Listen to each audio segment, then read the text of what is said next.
नमस्कार, मुंबई से फिर एक बार आपके सामने आपका रविंद्र जैन 07 में आपका स्वागत है। देशवासियों, भारत की राजनीति तोड़ने वाली शुरू हो चुकी है। भाषा विवाद पर शुरू हो चुकी है। महाराष्ट्र का किस्सा है कुछ दिन पहले का। ये महाराष्ट्र छत्रपति शिवाजी महाराज की धरोहर है, संभाजी की धरोहर है। उन्होंने मुगलों के ऊपर जो अपना साम्राज्य स्थापित करने का एक एजेंडा बनाया था कि एक भारत श्रेष्ठ भारत, लेकिन आज के नेता भाषावाद के ऊपर विवाद करते हैं। हिंदू होके हिंदू को तमाचा मारते हैं। लेकिन छत्रपति शिवाजी महाराज का जो महाराष्ट्र, उस समय उनका एक विचार था, सिर्फ मुगलों को टारगेट करना और अपने देश की जनता को एकत्र करके संपूर्ण भारत के अंदर एक साम्राज्य भगवा स्थापित करना। लेकिन आज के नेता भाषा विवाद करके हिंदू को लड़ने पर आमादा हो चुका है। ये नेताओं की काली करतूत, वोट बैंक की राजनीति, ऐसी घटिया राजनीति जिसे देखकर शर्म आती है। लेकिन सरकार के लोग शामिल हैं, शासन प्रशासन के लोग शामिल हैं। जब औरों को मारा जाता है, भाषा के बात पर मारा जाता है, भाषा बोलने के नाम पर मारा जाता है, तो सरकारी डिपार्टमेंट वहाँ पर मौजूद होता है। सब खेल चलता है आंखों के सामने। आखिर ये कैसी राजनीति? क्या ये देश नेताओं के बाप की जागीर है? मैं माननीय कोर्ट से निवेदन करता हूँ, मुंबई उच्च न्यायालय से निवेदन करता हूँ, सर्वोच्च न्यायालय से निवेदन करता हूँ, आप मुझे बताएं, सत्ता पर आने के बाद या विपक्ष में बैठने के बाद ये देश नेताओं के बाप की जागीर है? कुछ भी मनमानी करते हैं, गुंडागिर्दी करते हैं, भाषा बात पर गुंडागर्दी, किसी फिर चीज़ पर किसी गुंडागिर्दी। ये गुंडागिर्दी का मतलब क्या है? और वो भी शासन प्रशासन के सामने। आखिर जीने का अधिकार किसको है? माफियाओं को, नेताओं को, शासन प्रशासन को। तो पब्लिक से भीख मांगते हो वोट की, क्यों मांगते हो? गुंडागिर्दी करने के लिए मांगते हो। सत्ता किस लिए चाहिए? गुंडागिर्दी के लिए चाहिए, लीगल गुंडागिर्दी। नेताओं को सर्टिफिकेट दे दिया है लीगल गुंडागिर्दी का। इस भारत का क्या होगा? विचार करिए देश की जनता। मैं निवेदन करना चाहता हूँ, ये नेता भारत को तोड़ने का प्रयत्न करते हैं, ये नेता भारत को बर्बाद करने का प्रयत्न करते हैं। ये गंदी राजनीति, इनको ठीक करना होगा। इनको आपकी वोट बैंक की राजनीति से सबक सिखाना होगा।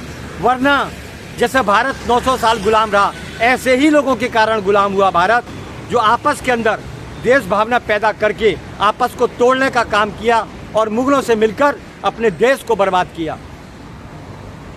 ये नेताओं की काली कारनामे जनता देख रही है, शासन प्रशासन देख रहा है, लेकिन आंखें बंद है। कांड होने के बाद थोड़ा बहुत पब्लिक जब जागती है, तो पक्ष में बैठे हो नेता या विपक्ष में बैठे हो नेता, हम राजनीति समझते हैं, फिर थोड़ा बहुत एक्शन होगा। आम आदमी अगर झगड़ा कर ले तो पुलिस उठा के बंद कर देती है जेल के अंदर, लेकिन खुलेआम नेता गुंडागिर्दी करता है, बैंकों में घुस के करता है, कर्मचारी के ऊपर करता है। ये कहाँ का हिसाब किताब है? ये कहाँ का कानून है? कोर्ट की आंखें, कोर्ट का संविधान, कोर्ट का डंडा अब चलना चाहिए। सर्वोच्च न्यायालय का डंडा अब चलना चाहिए ऐसे नेताओं पर जो गुंडागिर्दी को माध्यम बनाकर आम जनता को परेशान करते हैं। आखिर ये काम क्या करते हैं? इनकी जांच होनी चाहिए, इनके फंडरों की जांच होनी चाहिए। ये काम क्या करते हैं? मैं निवेदन करता हूं देवेंद्र फडणवीस से, अगर आप योगी स्टाइल में नहीं उतरेंगे, भाषावाद पर अगर आप समर्थन करेंगे तो देश की जनता समझती है। आप योगी स्टाइल में आइए। शिवाजी का सपना था, शिवाजी महाराज का सपना था, संभाजी महाराज का सपना था, संपूर्ण भारत के अंदर भगवा लहराना। फिर जातिवाद की बात, ये भाषावाद की बात कहाँ पर आई? आज हिंदू का दुश्मन हो चुका है। ये क्या हिंदू राष्ट्र बनाएंगे, बल्कि हिंदुस्तान को फिर से गुलाम बनाएंगे। ऐसे ही राजनेता जो भाषा विवाद करते हैं, भाषावाद पर मारपीट करते हैं, ये नहीं चलेगा, बिल्कुल नहीं चलेगा। एक राष्ट्र एक कानून। तो इसका मतलब क्या समझें? अगर ये नेता जर्मन जाएगा तो वहाँ मार खाएगा, उनको बोलेंगे जर्मन भाषा बोलो। इंग्लैंड जाएगा, उनको बोलेगा वहाँ की भाषा बोलो। बांग्लादेश जाएगा, उनको बोलेंगे बांग्लादेशी भाषा बोलो। अरे शर्म कर लो, दिमाग रखो। आराम से खाने को मिलता है, ऐश करने को मिलता है, पब्लिक को लूटने को मिलता है, उससे पेट नहीं भरा तो भाषा विवाद पर आ गए। कानून अंधा है।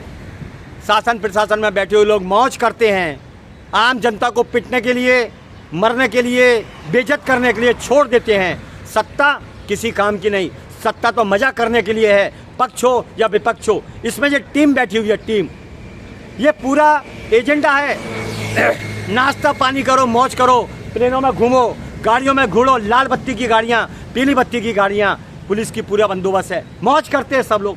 शासन प्रशासन का मतलब है धनवान, माल वाले, मौज करने वाले। ज़्यादातर 99% वाले अपने कर्तव्य का पालन नहीं करते हैं, अपने कर्तव्य का सौदा करते हैं, जनता को नुकसान पहुंचाते हैं। जो बोलने वाला है, आवाज़ उठाने वाला है, सच्चाई पर चलने वाला है, उसे फंसा देंगे मिलकर। ये कैसे चलेगा, कब तक चलेगा, क्यों चलेगा, किस लिए चलेगा, इसका जवाब माननीय कोर्ट आपको लेना पड़ेगा। वरना यहाँ के नेता, भारत के नेता, भारत के टुकड़े कर देंगे, कहीं बेच न दें, जैसा मुगलों ने किया था कांड, भारत पर कब्जा कर लिया था। योगी स्टाइल में पूरे भारत पर कानून क्यों नहीं चालू होता? एक योगी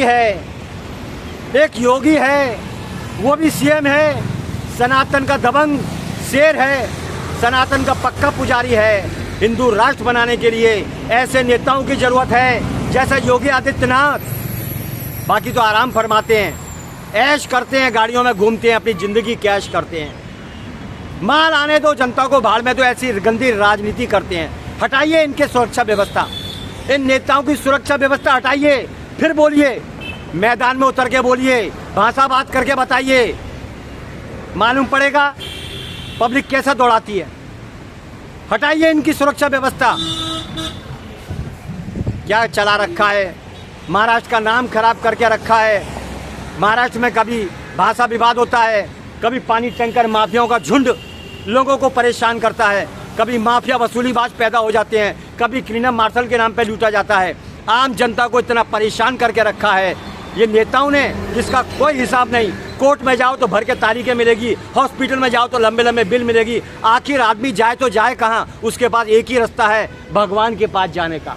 सबसे सरल रास्ता है भगवान के पास जाने का। अरे नेताओं, तुम बद्दुआ खाते हो, तुम बद्दुआ खाओगे। जैसा तुम जनता के संग करोगे, वो तुम्हारे घर में हर फैमिली मेंबर के संग वैसा ही होगा जैसा तुम और लोगों के संग करते हो और करते आए हो। लूट के पैसे पे, वसूली के पैसे पे, बुलबुल को नचाने के लिए जो आप अय्याशी करते हो, उसका परिणाम भुगतना पड़ेगा। क्योंकि जनता से लूटते हो, वो पैसा हराम का है, वो पैसा बद्दुआ का है, वो पैसा आंसुओं का है, वो पैसा मेहनत का है। इसीलिए करप्शन फैल चुका है। अवैध फेरी वालों का अड्डा बन गया बम्बई, पानी माफियाओं का अड्डा बन गया बम्बई, वसूलीबाजों का अड्डा बन गया बम्बई, और सच्चे लोगों को फंसाने का अड्डा बन चुका है बम्बई। मैं देवेंद्र फडणवीस से विनती करना चाहता हूँ, कानून की पकड़ आपके हाथ में ये डोर रखिए, और जिस इलाके में गुंडागिर्दी होती है और गुंडों को सपोर्ट करने वाले अधिकारियों को, पूरी तरह से कर्मचारी से लेकर अधिकारियों को 2 बार 4 बार ऐसा सस्पेंड करिए, डिसमिस करिए कि सभी को अकल ठिकाने आ जाए। शासन प्रशासन में लोग किस लिए बैठे हैं समझ में नहीं आता, वसूलीबाजों को सपोर्ट करने के लिए। ये बेहद शर्म का और दुखदायी विषय है। मैं इतना ही कहना चाहता हूँ, भाषा विवाद को बंद करिए, राष्ट्र एक कानून और जनता को आगे ले जाने का काम करिए। हिंदू राष्ट्र बनाने का प्रयत्न लीजिए, कोशिश करिए, दृढ़ निश्चय लीजिए। मैं हूँ मुंबई से रविंद्र जैन, देश और जनता के हित में सतर्कता से बात करने वाला आपका अपना। जय हिंद।